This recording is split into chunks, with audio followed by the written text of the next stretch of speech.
There's one unavoidable truth that has happened as a result of not only COVID-19, but some of the recent things that have been happening in our nation and in our world with regard to George Floyd and with recent Supreme Court rulings for the LGBTQ community. One of those things that is unavoidable is that work is changing. Part of the way that work is changing is the way that we relate with our technology, and more importantly, our HR technology. Joining us today on this episode of the Business Life and Coffee Show is Brett Meager, who is actually at Paycor. She is the Senior Vice President of Client Services and Loyalty. If you don't know about Paycor, Paycor is an HR technology company that provides business leaders with human capital management software tools, expert advice, and responsive service so that they can make a difference in their organization. Hey, this is going to be a nice 30-minute conversation where we talk about the way that the world of work is changing and how technology is actually a part of that. So this is a part of the hashtag not at SHRM20 conversation that's happening online. If you don't know what I'm talking about, check the link in our show notes so you can join. All right, let's get into the show.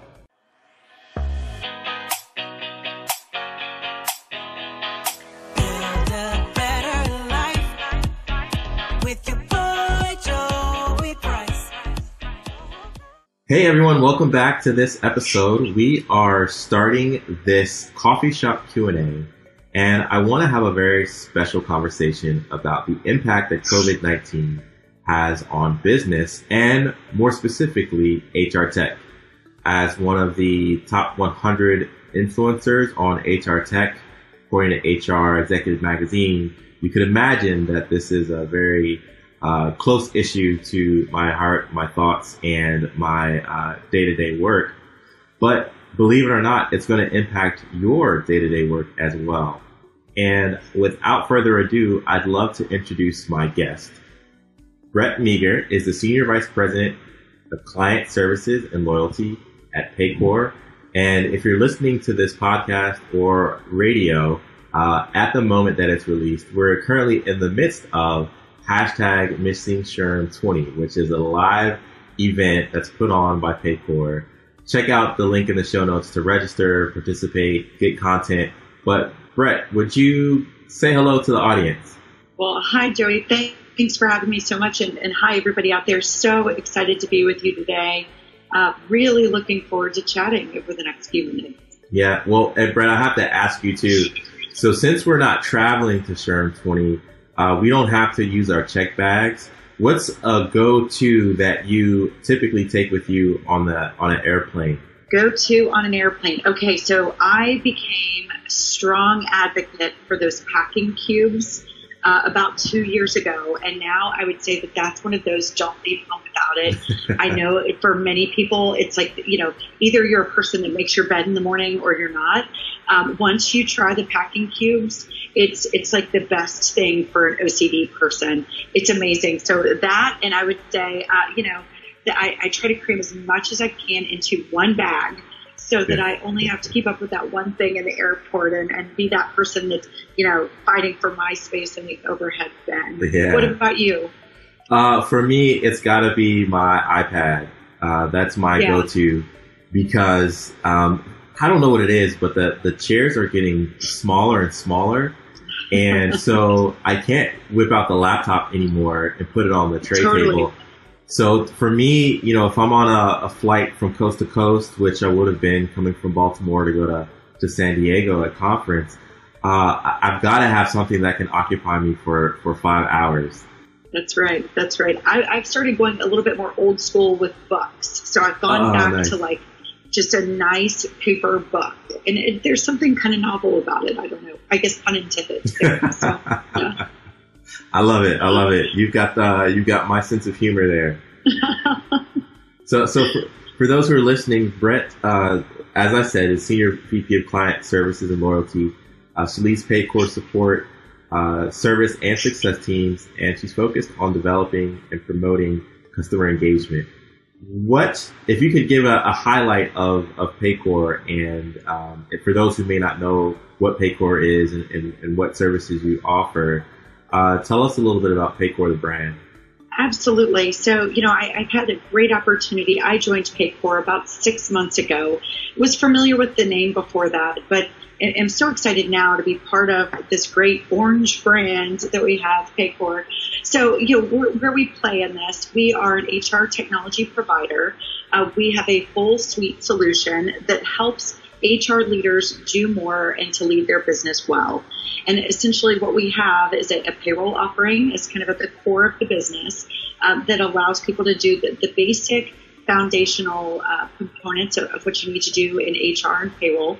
But then around that, we've surrounded it with a ton of value-added solutions that help an HR administrator serve their company or small business with things like benefits, the concept of performance management, HR functionality, time and attendance, and all of those things that are just really core to serving a company from an HR perspective in a technology lens. And so that's really what we do today. We serve over 40,000 clients around the U.S.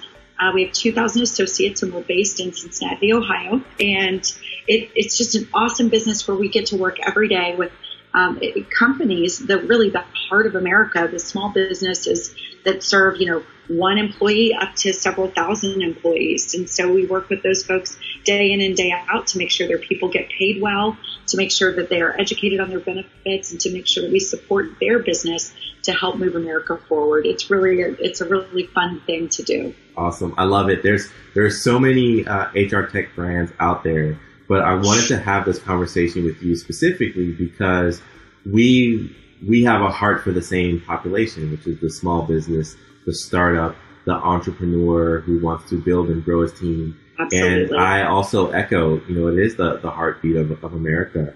With being an HR tech company, though, you're in a pretty unique space in that your offering is cloud based. But do you think, in light of everything going on, do you think that there will be a return to normal? Oh, that's the $1 million question. And I would tell you, what is normal these days, right? So right. The last 3 months, on one hand, feel like the fastest 3 months of our lives. And on the other hand, feel like they could not have drug on any longer, right? Mm-hmm. So I really, I think it's a little interesting because we all ask the question, when will we get back to normal? And what I would say is that my gut tells me that we will be hard pressed to return to a state that looks like what we had before anytime in the near future. Mm-hmm. And so where I kind of come from that point of view is that companies, no matter the size or industry that they're in, are essentially having to take it day by day at this point to get ahead of what still feels like a moving target. We are reacting to news, reacting to headlines, reacting to legislation, and we really don't even know the full effect yet that will happen over the coming months for the economy at large, as well as what the pandemic will do specifically to the businesses. Every business is having to tackle this a little bit differently. Yeah. So do I think we're going to get back to normal? I think we're going to find a way to make it work. And I think what's interesting is pre-pandemic, the thing we heard the most from our employees in engagement surveys was that our employees wanted to work remote more. They wanted more flexibility. And guess what? Question answered, right? Yeah. So now what we're finding is that people are working incredibly well in a remote environment. And so I think we've kind of dispelled this myth specifically for our business that said that it just couldn't be done. Yeah. And so we're finding great alignment between remote flexibility and productivity. And with that happening, it calls to question if we ever really will return to what felt like the normal environment. Yeah, it is often said that necessity is the mother of invention, and right. I suspect that there are listeners and viewers of this episode that also felt that that desire to work remotely or work from home, whatever that looked like for them, and now they're in an opportunity to do that. Granted, it is under unfortunate and regrettable circumstances. But would you say that has been the biggest disruption to business at Paycor, the shift to work from home? What would you say is the biggest change to how you all have done things at Paycor? Yeah. So the good news is this isn't like my daily therapy session, so I'll keep it brief. But I could truly talk on this topic for hours. We are classified as an essential service because of what we do, right? We provide business critical payroll and HR software, and with that, we never stopped working, right? So things looked very different, but I vividly remember on March 16th, as all of this was coming together, our executive team met and we made the decision that, as part of our disaster recovery or pandemic planning, we needed to find a way to virtualize essentially our 2,000 person workforce and move as many people as we could remote literally overnight. And so we had no choice but to figure it out because you were planning for what you didn't know. At this point in time, in the middle of March, we didn't know if quickly we would have 20% call out rates or 50% call out rates because people were falling ill with the virus. So you were planning for those sorts of scenarios at this moment. And so what we had to do was really a lot of heavy lifting on our contact center. Mm-hmm. Essentially, our phone system at that time was set up to run in an office environment on an office network. Mm-hmm. We had never taken our phone system off the grid, essentially, and had people working from home with phones.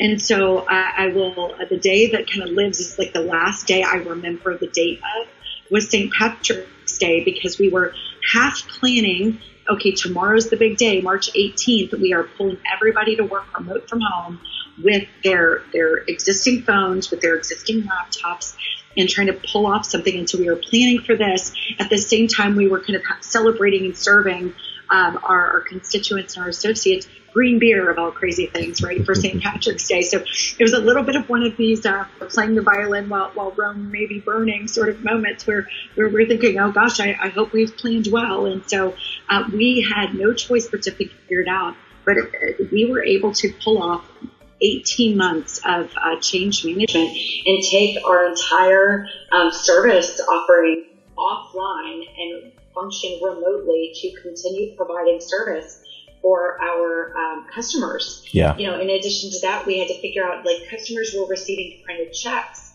How do we handle that when there's delays from shipping associated with that? So we had quite a few things, but I definitely hang my hat that the biggest thing we had to figure out how to work through and what disruption to debunk was really changing our service model overnight to be remote. Yeah. And one thing I heard in your explanation of what was a disruption at Paycor is, yes, of course, there's the business case for making change, but also the humanity behind the people that work in your call center and making sure that there's care and understanding that, oh my gosh, our people may be impacted by this, and we have to take that into account and try to create a working environment for them that is, yes, productive, but also safe. So I commend you for taking that into account there.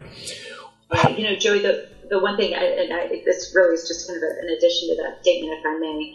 I think that if 2020's taught us nothing else, it's that we need to be mindful of the feelings of others, right? And so in addition to just their health, the other thing we saw with the pandemic, and we just see continuing to play out through 2020, is that the way that I process something like the risk associated with being exposed to COVID may not be the same way you do, right? And so I think that what we saw is that we absolutely did not want to put our associates in a place where they felt like they personally weren't comfortable coming into a work environment, whether they were well or not, just because of the risk associated with it. And so we wanted to give people just the ability to go about their day with one less variable and one less crisis to think about. And so that was really a big driver. There was the health side of it, but there was also just this empathy and understanding of just how everyone was processing such an uncertain time. And making sure that we removed that fear for them was really important to us. That's good. That's good. And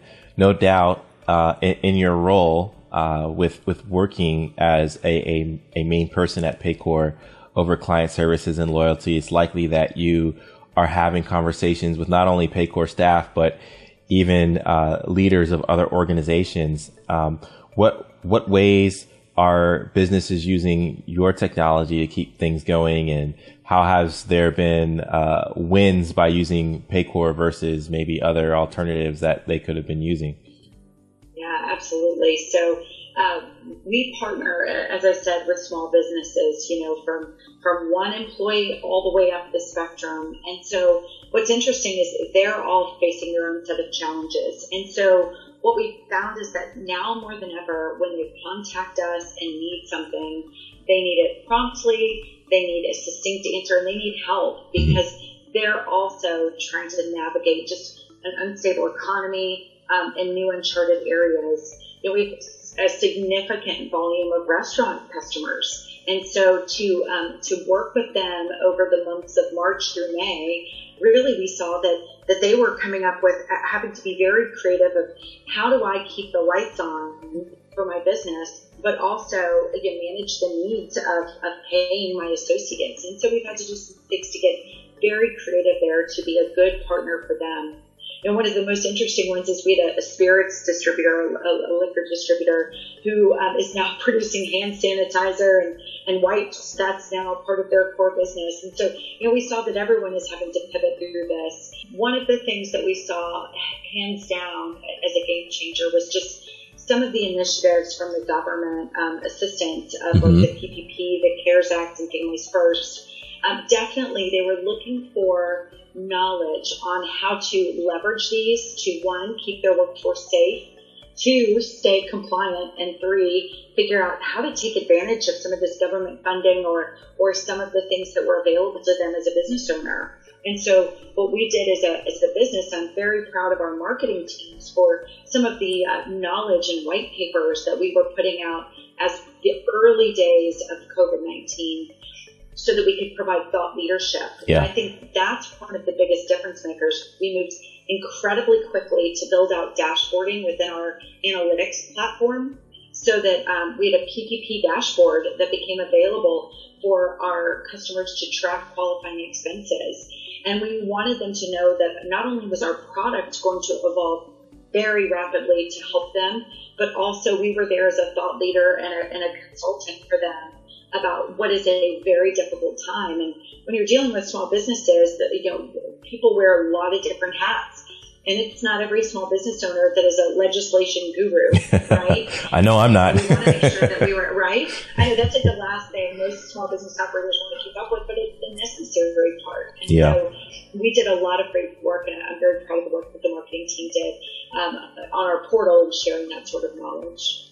That's so good. And it's great to hear a story of a technology company literally adapting at the speed of life to accommodate the needs of customers. So kudos to you there. And with not only the owners of these businesses or the management teams of these businesses, I suspect as they're making shifts, their employees are making shifts as well. So do you think employees their expectations are evolving based on the current pandemic and other factors that we're facing today? Yeah, such a great question. I think, there's a bit of like what's going on in your own personal world gets projected into your work environment as an employee, right? Yeah. It's very difficult to compartmentalize some of just the big, heavy topics that are going on and keep those separate from work. I think what we're going to dabble with more is the concept of that work-life balance. And I know for many years we've said balance, that's a joke, right? And for any entrepreneur and small business owner, there's nothing more true than you live life, right? And it's part of life. But I think now more than ever, employees are going to expect an increased level of trust, and they're going to require that of their workplace. I think, when you couple the actions and what we've gone through from the pandemic and COVID-19, and then the current situation and landscape around diversity and looking for inclusion, I think the headline would be employees are going to look for and expect much more flexibility for their own personal situation and their own personal comfort, and they're going to be expecting diversity and inclusion and looking for programs, which actually puts employers in a tough spot, right? Because the economy is tight. There's a lot more pressure now to perform with less.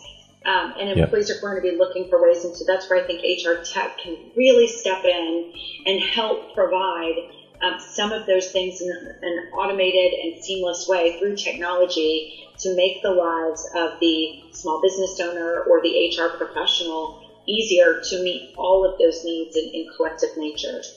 Yeah, I think prior to COVID, one of the biggest themes that I had heard with regard to HR technology and the value proposition that it can have is definitely self-service for the employee, but then also a degree of customization for the technology in and of itself, being able to tweak it, change it, model it for my industry, for my employees, et cetera, et cetera. And I think that COVID and with George Floyd and with recent legislation for the LGBTQ community, I think we're seeing more of a need for that customization and for tech to evolve and adapt in the way that it presents information and the value that it gives to its customers and employees.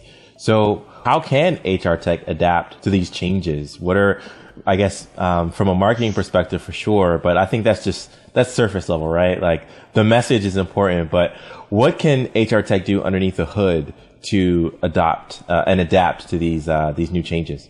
Absolutely. That's the $1 million question, right? So what we're finding is that the two keywords that stand out to me are that we as HR tech experts and providers have to be responsive and agile. I described sort of that dashboarding for the PPP loans and funding so that they could track where their spending was at.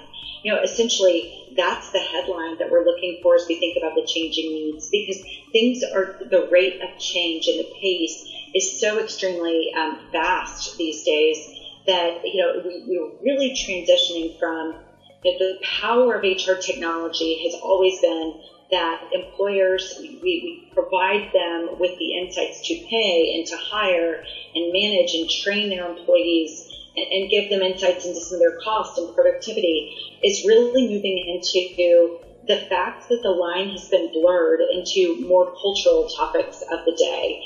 And so that's not to say that an employer has to take a political stance on things, but what we're seeing is that the evolution is taking us into a place where we're focused much more on doing the right thing to care for associates, and be able to reflect that out and provide ways to goal setting and one-on-ones and leadership training and those sorts of things have become more the forefront and the conversations that folks want to have with us, as opposed to the how do I basic blocking and tackling components of the HR tech landscape. So it's kind of exciting because that's where the consultative, creative, empowering part becomes really in the foreground. But we're definitely seeing that shift, and it's only magnified with just all of the scenarios that we're seeing played out in the world today. Yeah, and I think to your point, you mentioned not having to take a political stance, and I feel like